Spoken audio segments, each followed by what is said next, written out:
Ich weiß eigentlich gar nicht, wo ich genau bin. Ja, da drüben ist auch eine Brücke, aber ich glaube, das ist keine Fußgängerbrücke. Naja, wenn wir sehen, wie ich weiterkomme. Also jedenfalls, das ist da der 20. Bezirk und da drüben, genau, das ist die Müllverbrennungsanlage, ja. Wurscht. Ich bin froh, da schon, da fährt ja eine U-Bahn. Oder wo bin ich? Achso, das ist ja die U6. Der geschissene Arschloch-Junkie-Zug, ja. Der nicht klimatisierte Junkie-Zug. Na gut. Ah, da ist jetzt da ist der Donaukanal. Puh, ich darf mein Handy nicht so weit zugeben, sonst fällt mir das Handy da rein. Puh, der schaut aber brat aus. Bist du deppert? Und so ähnlich schaut's auf manche Brücken vor Bangkok aus. Also bevor dann die himmelhohen Wolkenkratzer dann emporragen, ja, aber da ist dabei nichts. Es ist ja auch nur der 20. Bezirk, beziehungsweise da der 9. Bezirk, der 9. Bezirk, ja.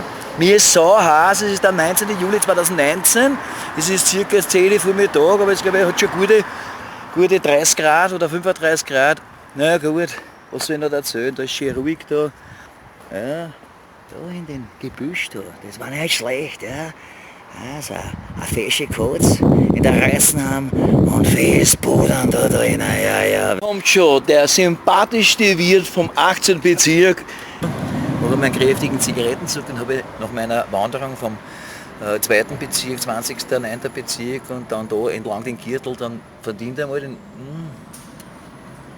Und natürlich ein Schluckerl aus dem Krügerl Bier.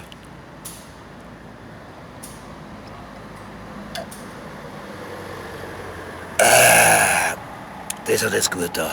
Besser als jede Medizin vom Arzt. Also, da schaut's echt leibend aus. Ein wunderschöner, idyllischer, kleiner Gastgarten hier an der Ecke Semperstraße, Sternwartestraße. Die Scheißbrühen, die sind auch schon ein Wahnsinn. Da sehe ich auch fast nichts mehr. Ich brauche schon bald solche so dicke Glaseln wie der Aschenbecher da. Das ist ein Wahnsinn, ja. Ich bin auch keine 30 mehr, das sieht man mir an. Ich bin leider auch schon bald 58, ja. Aber es dauert nicht mehr lang zur Pension, 3-4 Jahre noch, und dann kann mich der österreichische Arbeitsmarkt kräftig und kreuzweise vor allem arm Arsch lecken. Grüß euch.